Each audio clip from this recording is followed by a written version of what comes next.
Today, we'll study up and focus on how to prepare ourselves to use the new 2K20 player builder as efficiently as possible. We will study in detail just how I think skill caps and badge points might work in the builder so we can avoid obstacles while doing our ideal builds. Because as more details are revealed about 2K20's player builder, as you guys been seeing online and over Twitter or over at 2K Reddit and stuff, it's becoming clearer what's the best way of building ourselves the perfect path to an OP build. Like, things are becoming less secretive. But let's break down what we know so far in detail with my help and along with you guys in the comment section to just see what type of obstacles we can expect to encounter during our player building process, to get to our ideal perfect build and our OP build, hopefully eventually down the line. So first things first, you guys already know, but for some of you who don't, when you first begin building up your player, you have these 4 types of skills that you must fill in. It's finishing, playmaking, shooting, and defense/rebounding. So defense and rebounding are put together, and these skills, when you're choosing them, they're done in a proportionate manner.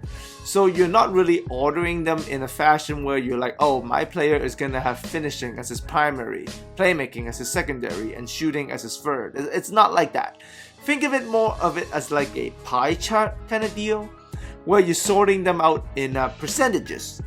So maybe you can create a player that's like 60% finishing, 20% shooting, 15% playmaking, and you got 5% left for defensive and rebounding. Or maybe you can neglect that totally and you can go 20% playmaking, 20% shooting, 60% finishing.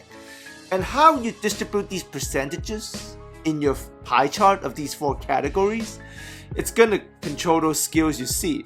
So the more, percentage you put into playmaking or shooting, you're gonna get higher skills with pass accuracy, ball handle, and post control when it comes to playmaking.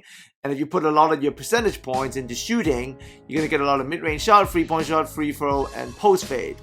And obviously, they're also relative to your position and height. I'll discuss those later, but you get the basic idea of it.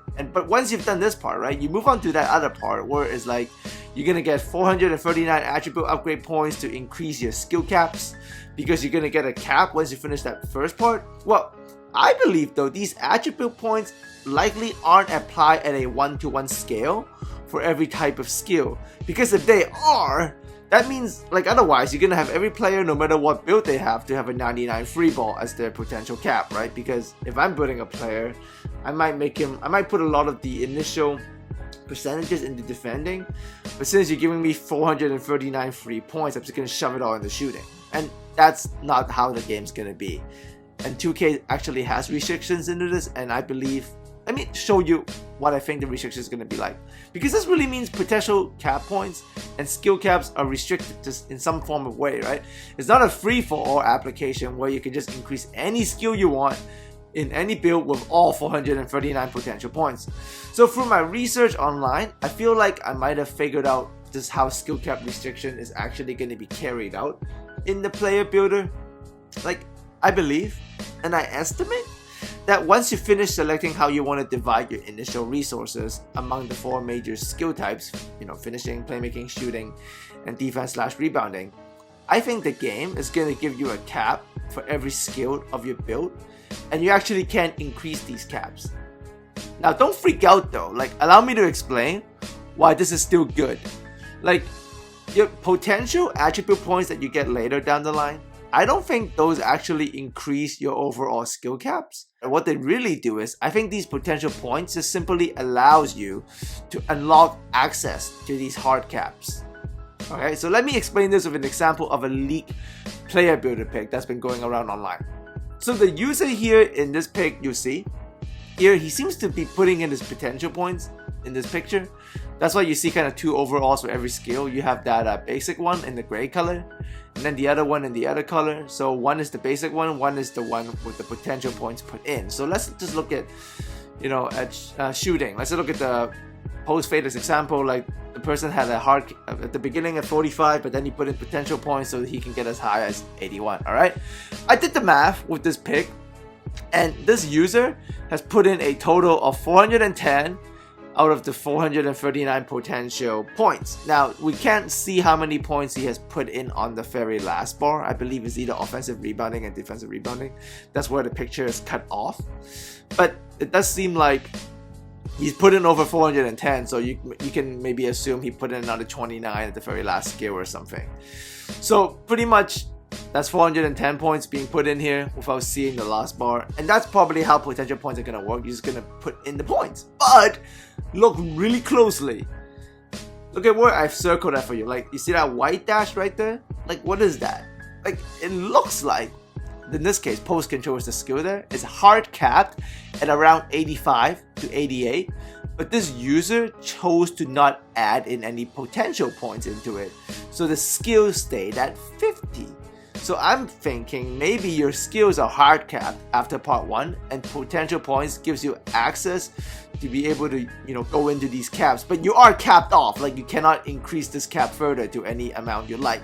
So this means you can't force your way with potential points to give your build any skill, any amount you did like. So it's not as flexible as it initially seems, but it's not bad. I mean, it's restrictive, but it's kind of built in to balance the game. But clearly though, you still have the flexibility to kind of mess with the points, because like I said, the user here has put in maybe 410 out of his possible 439 potential points. So really, there's nothing stopping our guy here to, lower his close shot rating to, let's say, 60, and then throw in the rest of his points in the post control, so that he can have like 81 post fade with 88, post control. But they're obviously with a lesser on close shot. But there is flexibility there, but it's not as flexible as it initially sounded like when we first heard it, because that felt like you can do whatever you want. Like, you can make this whatever build this is, but then you can jack up the 3-point shot to like 99 because you got 439 points. But you can clearly see here, this user, even after he has invested his potential points, his 3-point shot rating is at 64. And with that white dash there, it seems like it is capped off at 64 as he began with 43.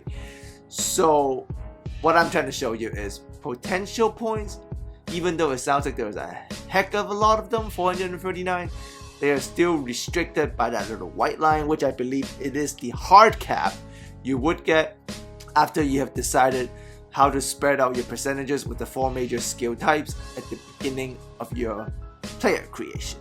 That's my take. I could be wrong, but I think that's where the game is leaning, especially from what the pictures we have seen. But what we do have information on that I want to show you guys is the specific badges. So here you can see these are some of the playmaking badges that will be in the game. This is a document I found online on Twitter, and it says you got a couple here. I'm not going to read all of them out. You can read the details by pausing the screen yourself, but I'll read out the general ones. So you got quick first step. I'm going to read this one because this is new, right? So your first dribble has a higher chance of breaking the opponent's ankle, gives a ball boost to ball control on the first dribble, and has an increased percentage of successful blow-bys.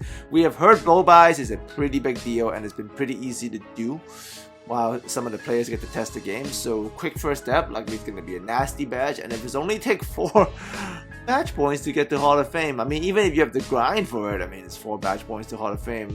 That sounds very deadly. So you get the the classic ankle breaker, handles for days is new, needle threader is new, dimer, classic, flashy passer, classic, and you got unpluckable, which is also new. That sounds kind of nice. And then we can move on to the defending badges. This year I heard well, you guys also probably have heard, there's no more defensive stopper, so that you don't really have a badge that's going to lower the attributes of the players you're guarding.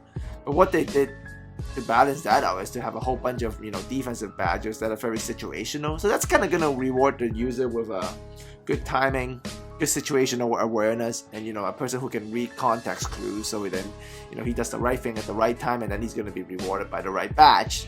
I like that a lot in defense. I like that a ton. So I'm really looking forward to how that works, but the idea of it is excellent.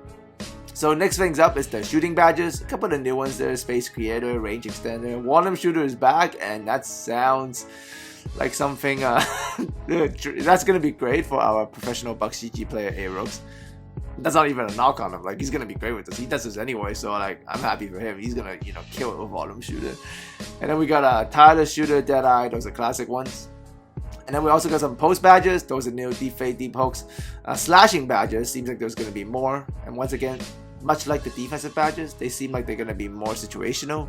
And, you know, once again, rewarding the guy who, you know, can like read the game better and get to the right spot, which is what slashes and defenders are very good at, you know, in real life. So I really like how 2K is focusing on that for slasher and defending badges, making them more situational.